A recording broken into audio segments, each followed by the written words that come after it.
All right, so this is just a few, not all, of the reasons why people fail when it comes to resolutions and goal setting.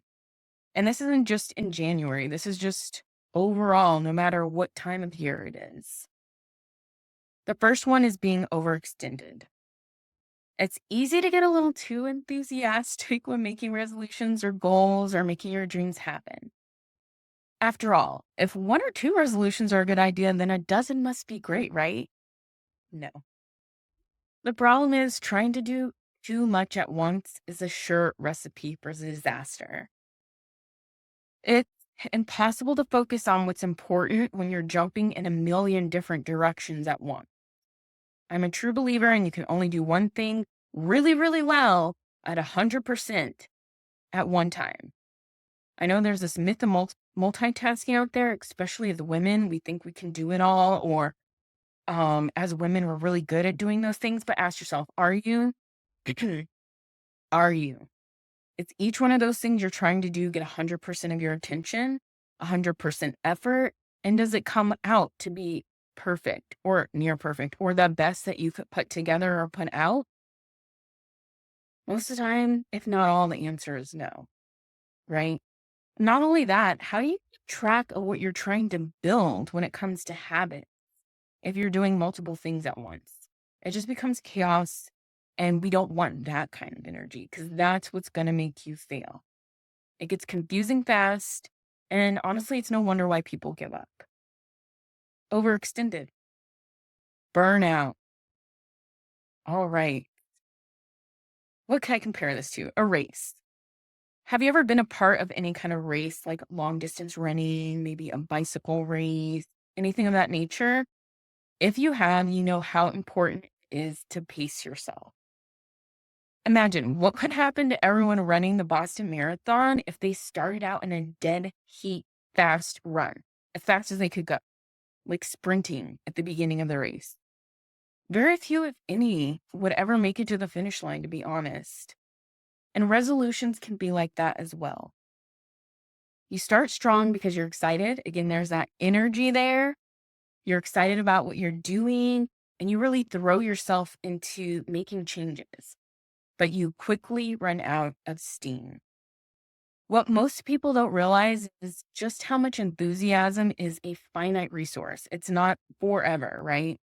Enthusiasm can only last you so long. And if you run out of it really quickly, if you run out of that energy really quickly, your project is going to fail and you will give up. I don't know how many times I've been excited about something at the very beginning, dive head on in there. I'm excited. But I run out of that excitement or that energy to keep going. And then I'm just like, I can't do this anymore. I'm tired, or I'm exhausted, or I'm burnt out, or my interest is just lost completely. I don't want that for you. We don't want you to burn out. Okay. Now, the next few reasons people fail with their resolutions I'm going to talk about, they're okay. They happen. I just want to put that out there. It happens, and it's okay. So that one of those is it felt hard. It felt hard. Things can feel hard, and that is okay. Things can feel hard and you don't like it. That's okay. Because you know what you like and you don't like. And that's where you regroup or readjust, which we will talk about later. So, somewhere along the way, you were probably taught to get the hardest thing out of the way first, so that the rest of what you do will be a breeze to finish, right? While this works in some areas of your life, it can be a disaster when you're building new habits, especially when it comes to making resolutions, dreams, desires, or goals. Starting with a difficult habit is just that, it's difficult. It is what it is. It's hard, right? And it's easy to become overwhelmed and just give up when things can become impossible to succeed with quickly. And I want you to remember that. Succeed with quickly. Okay. And that's where that pacing and taking your time comes in. That's where holding on to that energy, that excitement comes in. We don't want to set you up for failure. I don't want to set you up for failure before you even start. So why start with the hardest thing first if it's going to take all of your energy? You're going to lose interest. You're going to lose your pacing and your footing. You're going to lose your excitement, right? Let's start with small wins and small goals. Let's not speed through things. Again, things can be hard and you might not like it, but that's where we'll readjust, we will regroup, right? And again, we'll talk about that a little bit later.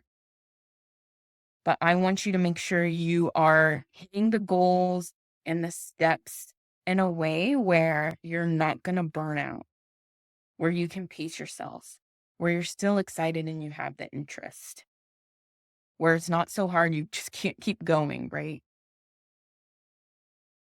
Okay, here's another one for you. We've all been there. You just hated it. You flat out just hated it. Again, and this is where we'll regroup or readjust. Because that's okay if you hate something. That's just means that that's not the way you should go about it. There could be another way to do something. There's always a better way, you know. Work smarter, not harder. So let's talk a little bit more about this, okay? If you have kids or you've been a big sister, a sibling, then you know about this. This is a perfect example. Forcing a kid or a child to do something they really hate, like taking a bath or eating their vegetables. If you've been there, then you know just how challenging it can be to force an action on someone who really doesn't like it or they don't want to take it. Trying to do something because it's good for you and not because you like it can have much of the same effect. Even being a grown up, a full adult, and being able to be reasonable and just about how much you need to do this action can't compensate for the intense dislike at times. If you can't find something you like about what you're doing, you're going to very quickly lose interest and quit trying. And that's where readjusting comes in. It's okay. You might find out, like, I really don't like this, but there could be a better way of going about it, about doing what you're doing. Or you might find something else that you like that might get you there. Okay. This one is just life. Life just happens sometimes. It is what it is. Sometimes a broken resolution has a very little to do with you. Job obligations, just random experiences and happenings. You could have disasters come in and just ruin a project and it fall apart. You know, there's a lot of external reasons why a resolution becomes impractical. And that just happens. But again, that's what this course is here for. It's here to help you set you up for success and plan accordingly and strategize so that when any of these things come up, you can readjust and get to your end goal.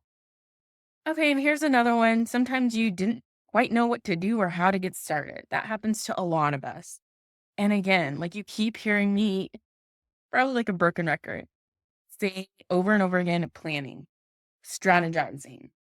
It might be like, oh, I don't want to have to do that. But if it's something you really love and you like to do and you really, really want it, there's that energy, that passion, that fire, you're going to do it, right?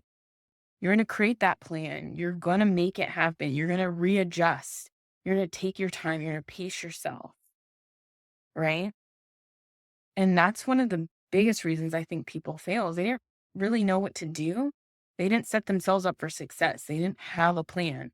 This comes hand in hand with making dreams a reality, making your desires a reality, passions, resolutions.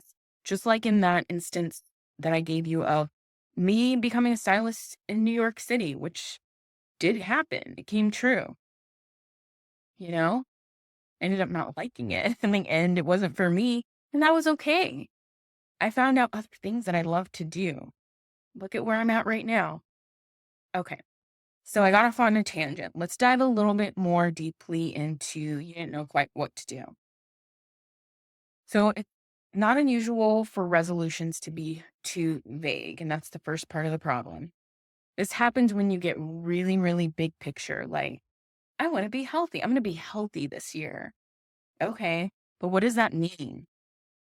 You know, we don't often consider what the goal looks like in real life or how to get there.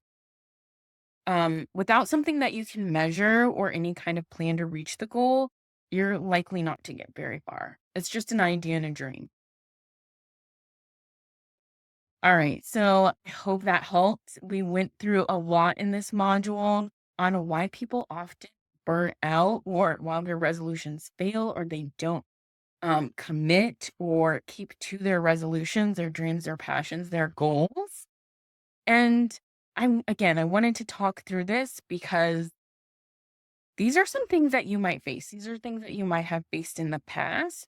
But if you know better, you can do better, right? So now that you know some of the challenges that you might face, you know how to navigate across those accordingly. And if you don't, again, that's what this course is here for. That's what the community is here for, and myself.